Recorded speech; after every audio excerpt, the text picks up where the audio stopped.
So guys, continuation. WWTH po, Season 33, bali Part 14. Part 14 na guys, bear with me po.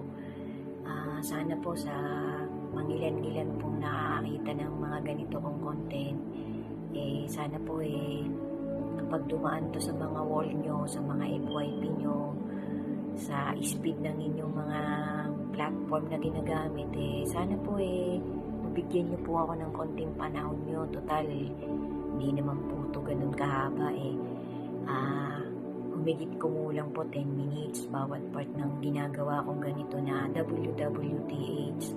Ako naman po walang masamang motibo na makasakit ng kapwa ko, maka-offend ng kahit sinong taong makakakita ng mga ginagawa kong ganito na maliit na life coach motivation na kahit paano po inaakala ko pong meron din pong counterpart sa love letter ng ating Creator. Amen.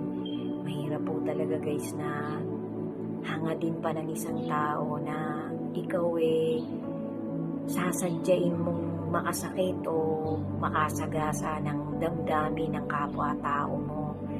Maging ito kamag-anak mo, kaibigan mo, o stranger.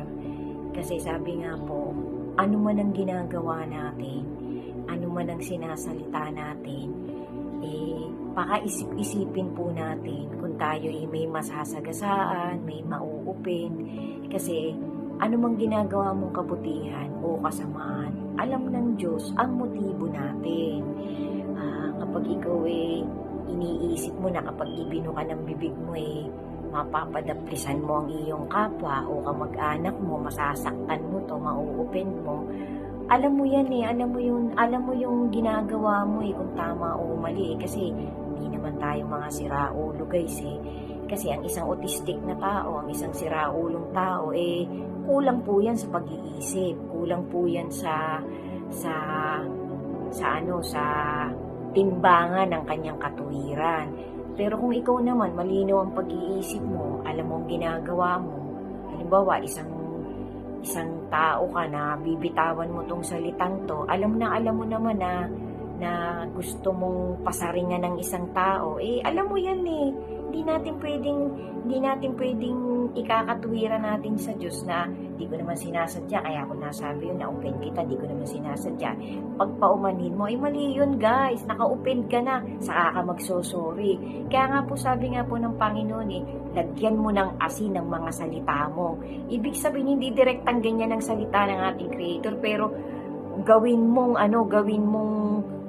makabuluhan ang bawat sasabihin mo. Ibig sabihin, pakaisip-isipin din natin guys, na tayo may masasakta, na may makikinig sa atin, na may makakarinig ng salita natin. Ito'y ibang tao man o kadugo mo. Pakaisip-isipin mo din na ang bibitawan mong salita, lagi kang magpapakundangan kung ikaw ay may masasagasaan. Kasi pangit yan guys. Kasi sabi nga ng Panginoon kung anong ginawa mo sa pinakamaliit na taong ito, ay ginawa mo din sa akin. Kasi ang gusto ng Panginoon guys, maging mabuting ehemplo ka, maging mabuting maging tagatawid ka ng salita niya, maging isang container ka, maging isang parang gagawin ka ng Panginoong instrumento na ang katuwiran niya ay itatawid niya dun sa isang taong yun, tapos yung isang taong yun itatawid niya sa kanyang kapwa. Yan ang gusto ng Panginoon guys. Ayaw ng Panginoon na itong anatomy natin, na itong katawan natin, na itong pananalita natin, na itong mga mata natin na to, na itong mga kamay natin, na itong mga paa natin, na itong puso natin, ng ating pag-iisip, gagamitin natin sa katarantaduhan, gagamitin natin sa kawalang yan. Kasi sabi nga po, may isang araw na ipagsusulit mo lahat sa ating Panginoon. Tandaan natin guys, ang Panginoon ay nakatingin, nagmamasid, walang pwedeng makaligtas sa kanyang paningin. Sabi nga po nandun sa lahat ng dako ang paningin ng ating Panginoon. Pakaisip-isipin natin, ang ginagawa natin ay meron talagang nakatingin. Dalawa yan guys, isang masama at isang mabuti. Kasi sabi nga dalawa lagi negative at positive. mabuti at masama, dilim at liwanag. tama at mali. So sabi nga nung isang pamangkin, nung isang matuwid na mangangaral, wag mo ikakatuwiran na tao ka lang, kaya mo nagawa to, mahina ka. Bago mo pa ginawa yan, alam mo na ang tama at mabuti. Kasi sabi nga, maging musmus ka sa paggawa ng kasalanan. Kasi ang musmos, ang bata ay walang muwang sa kasalanan. Ang mga bata po ay taong langit. Ibig sabihin, maging musmus ka sa kasalanan. Ibig sabihin, lagi mong papakundanganan ang ginagawa at iniisip mo. Kasi meron nga tayong isang araw na hahatulan tayong lahat Huwag po nating sasadyain guys na tayo'y makakasakit ng kapwa natin. Huwag nating sasadyain ang isang kasalanan na talagang ang motivation mo sinasadya mo ng gawin ng paulit-ulit yun. Ibig sabihin, meron kang utak alam mo na ang tama at mali sa ginagawa mo yan. Kung yan ay tama, kung yan ay mali, alam mo na yan, Timano, alam mo na yan. Kaya dapat hanggat iiwasan mo.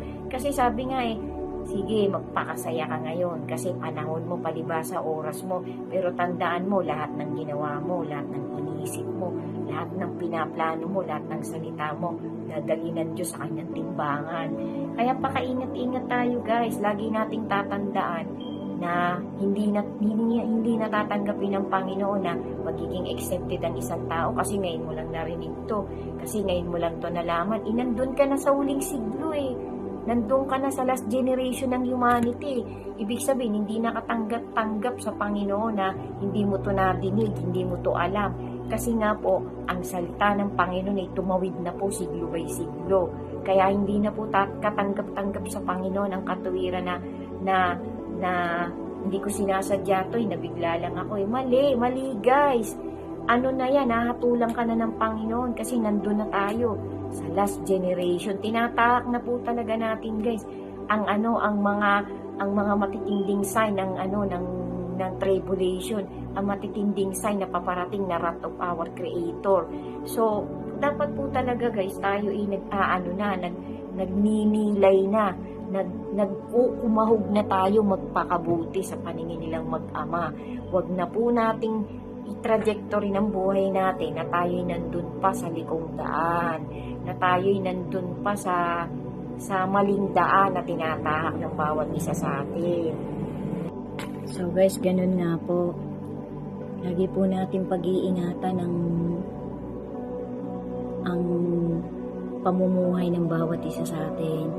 Pilitin na po natin guys na sa mga panahon na to, wala tayong masaktan na kapwa natin, maging kamag-anak man natin ito, kakilala o kaibigan o ibang tao. Sikapin na po natin, ipakita na po natin ang ipakita sa ating Panginoon na tayo talaga'y naglilinis na ng mga buhay natin. Iwasan na po nating maka-offend tayo ng kahit sinong tao kasi anuman po ang ginagawa natin sa kapwa natin, ang unang-unang kapwa-tao po natin, kamag-anakan natin. Iwasan na po nating maka-open tayo hanggat maaari kasi sabi nga po ng Panginoon, kung anong ginawa mo sa pinakamaliit na taong ito, ay ginawa mo sa akin. Kasi guys, ipagsusulit po natin yan pagdating ng verdict time. Sasabi ko nga po sa mga sinundang part nito, ito pong season 33 ko, mix po ulit guys. Itatawid ko po sa inyo yung mga latest na dokumentaryong napanood ko, tapos yung continuation po nung pag-throwback natin sa mga content ko 2 years ago, more than 2 years ago po. Kasi ang goal ko po talaga guys, napaka-fragile at napaka-igsing buhay ng bawat isa sa atin. Kahit papano po, may mga ilan tao akong matawiran ng maliit na motivation ko na nadinig ko din po sa mga taong ginamit ng ating Creator at magpahanggang ngayon sa generation natin ay patuloy na ginagamit ng ating Panginoon upang makapagtawid ng kanyang mga motivation. Maraming salamat po sa inyong lahat guys. Magpatuloy-tuloy po tayo, sabay-sabay po tayo maglakap ng mga makakapagpadagdag pa ng booster ng faith natin sa ating Creator through His begotten Son. To God be the glory po ulit. Sundan nyo pa po and God bless us all po. Ingat po tayo palagi and pray a lot. Amen.